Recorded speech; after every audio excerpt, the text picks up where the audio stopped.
Hello students, how are you all? I hope you all are fine. Today I will solve the class 10th mathematics arithmetic progression. Arithmetic progression, in previous video I have taught a lot of things briefly described by me, that what is arithmetic progression, and a lot of questions, a lot of problems solved by you and for your practice. This is the most important, that you have to do a lot of practice, because without practice you can't do anything. It is the most important part of your life. Okay beta, now we'll start. That question is this, कि which term of AP 3, 8, 13, 18 dash is 78. Next question, find the number of terms in AP this, and this check whether this is a term of this AP or not. तो बेटा सबसे पहले चीज़ कि हमें जानना है कि अगर विच टर्म ऑफ AP 78 है, तो यहाँ पे ये नहीं पता कि नंबर ऑफ टर्म कितने हैं, n फाइंड करना है कि ये कौन सा टर्म है, यानी nth टर्म फाइंड करना है. मान लेंगे कि nth टर्म 78 है. उसी तरीके से अगर आपको find the number of terms find करना है, यानी n, तो दिमाग में रखिएगा कि n कभी भी नेगेटिव नहीं आएगा और n कभी भी फ्रैक्शन में नहीं आएगा. n हमेशा एक होल नंबर में रहेगा, ग्रेटर देन 0, क्योंकि जब n 0 हो जाएगा तो कोई टर्म नहीं, तो कहानी है ख़त्म. जब भूखे नहीं तो खाने की क्या ज़रूरत है भाई? खाने का महत्व तभी है ना, जब भूख लगी है तभी तो खाना ढूंढेंगे, प्यास लगी तभी पानी की महत्वाकांक्षा है, तभी पानी इंपॉर्टेंट है. उसी तरीके से बेटा ध्यान दीजिए, पहला क्वेश्चन ये 1, 2, 3. First question, let the first term be a common difference BD and nth term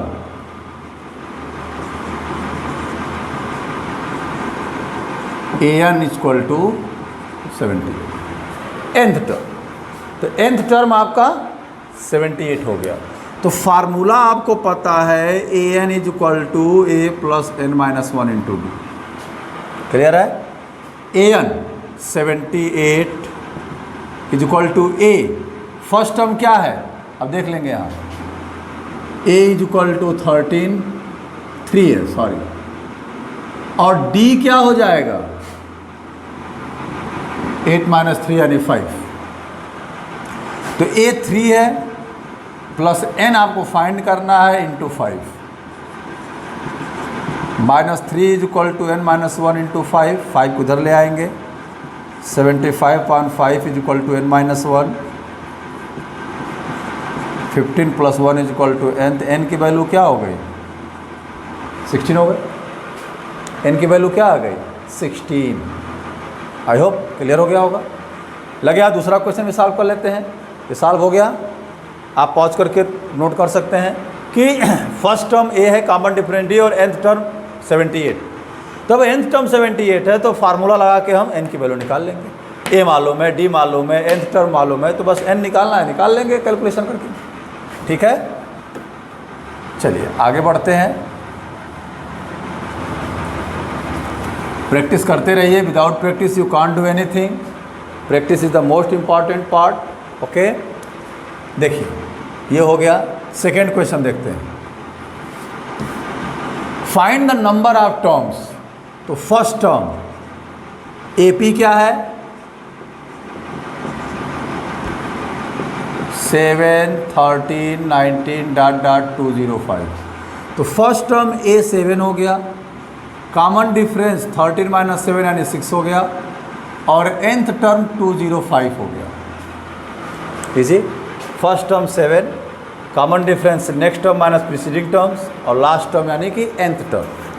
ठीक है, तो an इज इक्वल टू होता है a plus n minus 1 into D. Formula clear है. an है 205 इज इक्वल टू a है 7 plus n minus 1 into d क्या है, d आपका 6 है. 205 minus 7 upon 6 is equal to n minus 1 into 6 divide हो जाएगा, प्लस है तो माइनस हो गया. अब ये क्या हो जाएगा 198 upon 6 is equal to n minus 1. Divide कर दीजिए, तो 33 plus 1 is equal to n, तो n क्या हो गया 34। तो टोटल 34 टर्म्स हैं।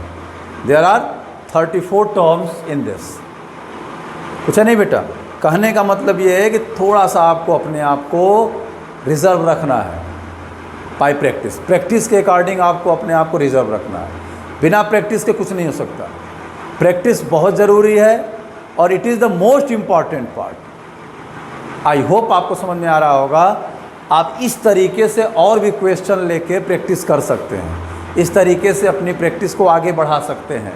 ठीक है, आप एक गेम खेल सकते हैं, कुछ क्वेश्चंस अपने बना के इसका ये टर्म क्या होगा फिर निकाल सकते हैं उसको। तो बेटा जब तक एक्सपेरिमेंटल माइंड से आप पढ़ाई नहीं करेंगे प्रॉब्लम आएगी। हमेशा SST पढ़ रहे हों, चाहे आप इंग्लिश पढ़ रहे हों, चाहे आप साइंस पढ़ रहे हों, चाहे आप हिंदी पढ़ रहे हों, पढ़ना सब हो। लेकिन एक मैं चीज़ क्लियर कर देता हूँ कि स्टूडेंट जो होता है टीचर से ज़्यादा मेहनत करता है। अगर स्कूल में है या ऑनलाइन क्लास में है, किसी स्कूल से रिलेटेड है, तो एक टीचर तो एक पीरियड उसको पढ़ा के अपना किनारे हो गया, लेकिन उसको पूरा सब्जेक्ट पढ़ना होता है। तो कहा भी गया examinees is better than examiner. Student को सब पढ़ना पड़ता है और ये भी सही है कि टीचर भी कभी स्टूडेंट था, वो सब करके आया है। तो आपको अगर दुनिया में आगे बढ़ना है, अपने आप को कहीं सेटल करना है, तो इतना मेहनत करना होगा कि without that you can't do anything.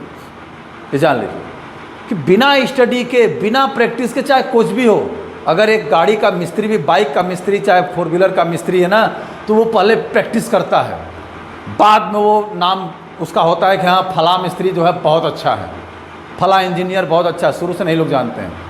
तो किताबी नॉलेज के अलावा आपका एक्सपेरिमेंटल माइंड जो है वो बेटर होना चाहिए। एक्सपेरिमेंटल माइंड जो होता है वो आपके स्किल्स को, आपकी जो स्किल्स है उसको अपग्रेड करता है। यानी आपके अंदर जो हुनर है, जो स्किल्स है, वो उसको अपग्रेड करता है, अपडेट करता है। इसको हम रफ करते हैं, आगे देखते हैं हम लोग। देखते रहिए अच्छे से, कुछ है नहीं बेटा। नेक्स्ट क्वेश्चन हम इसलिए रुक गए, हो सकता है कुछ लोग अपने सॉल्व कर लें, अपने सॉल्व कर लो तो उनका आंसर आ गया हो। चेक वेदर, ध्यान दो बेटा, प्रूव दैट और चेक वेदर। अब चेक करने में हो सकता है कि ये इसका टर्म हो भी सकता है और नहीं भी हो सकता है, लेकिन अगर prove that this is a term of this AP, तब तो वो होगा, आपको प्रूव करना है सिर्फ कि कैसे है। लेकिन यहाँ चेक करना है, तब ये कोई क्लियर नहीं कि 150 इसका है कि नहीं है। तो लेट ये हो गया और ये हो गया। अब इसको देख लीजिए, लेट यानी nth term an b minus 150, मान लीजिए an क्या है, तो an इज इक्वल टू होता है a plus n minus 1 into D. a है वहाँ 11 और d होगा बेटा 8 माइनस 11 यानी -3। अक्सर हम गलती क्या करेंगे, जो स्टूडेंट गलती क्या करता है, वो यहाँ 3 कर देगा, 11 माइनस 8 कर देगा। हमेशा ध्यान रखिएगा, next term minus preceding terms, चाहे नेक्स्ट टर्म बड़ा हो चाहे नेक्स्ट टर्म छोटा हो, हमेशा next term minus preceding terms होता है। क्लियर है? तो an हो गया -150 is equal to first term 11 plus n minus 1 into d हो गया -3। तो -150 minus 11 upon -3 is equal to n minus 1, -161 upon -3 is equal to n minus 1। तो बेटा ये क्या हो जाएगा, n इज इक्वल टू हो जाएगा 161 अपान 3 प्लस 1, ये -1 इधर आके +1 हो जाएगा।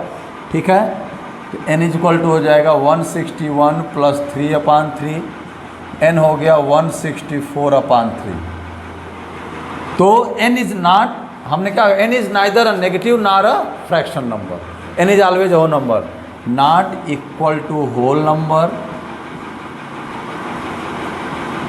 therefore -150 is not a term of given AP। -150 उस AP का टर्म नहीं है। इजी आ गया? तो बेटा अब कुछ लोग सोचेंगे दिया है इसका मतलब ज़रूर होगा मैं गलती कर रहा हूँ। तो आप एक बार रीचेक कर सकते हैं, ऐसा नहीं है कि आपने रीचेक न किया और ऐसे तुरंत कर दिया, रीचेक कर लीजिए, हो सकता हो भी। लेकिन एक ध्यान रखिएगा, 2 चीज़ आती है, एक चेक वेदर, एक प्रूव दैट। तो चेक वेदर में कोई चेक करना है सही है गलत है, तो भाई दाल में नमक डाल के चेक करेंगे, कोई ज़रूरी का दाल में नमक पड़े, कोई लोग देखो चेक करके दाल में नमक है कि नहीं, और कोई ज़रूरी का दाल में नमक पड़ा ही पड़ा हो सकता है भूल गए हो, तो चेक करते हैं पड़ा है, हाँ पड़ा है, नहीं पड़ा है, नहीं पड़ा है। उसी तरीके से आप चेक करेंगे, अगर ये होल पार्ट में आ गया तो वो उसका टर्म है, अदरवाइज नहीं है। और प्रूव करना है तो बस दाल में नमक है, प्रूव करो, खा के देख लो, नहीं तो धीरे से पीछे से डाल दो, क्या करना, धीरे से ऐसे पीछे से हो जाएगा। लेकिन प्रूव करने में वो फिक्स होता है, आपको प्रूव करना होता है कि हाँ है, लेकिन इसमें ऐसा नहीं। यही दिन ध्यान रखना है बेटा, प्रैक्टिस के लिए कुछ कॉमन चीज़ें ज़रूरी होती हैं, वही चीज़ जो मैंने आपको बताया। तो प्रैक्टिस प्रैक्टिस एंड प्रैक्टिस, ठीक है। Without practice you can't do anything. आगे बढ़ते रहिए। ये जो चैलेंजिंग टाइम चल रहा है इसको आपको फेस करना है, अच्छे से फेस करना है। तो जब अच्छे से फेस करेंगे तभी आप आगे बढ़ेंगे विथ योर फैमिली। इस समय जितना अपने आप को बचा के रखेंगे यही इसका इलाज है। और पढ़ाई करते रहिए, without study you can't do anything. अगर वीडियो ठीक लग रही है, आपके प्रैक्टिस के लिए बेटर है, तो आप लाइक, सब्सक्राइब और कमेंट जरूर करिए। सब्सक्राइब करेंगे, हम नेक्स्ट वीडियो डालते रहते हैं, डेली हमारी वीडियो पड़ती रहती है, अपलोड होती रहती है, तो आपको मिल जाएगा, आपकी प्रैक्टिस बढ़ती रहेगी। नेक्स्ट वीडियो हम लोग नए सोल्यूशन के साथ, नए प्रॉब्लम के साथ, तब तक के लिए थैंक यू।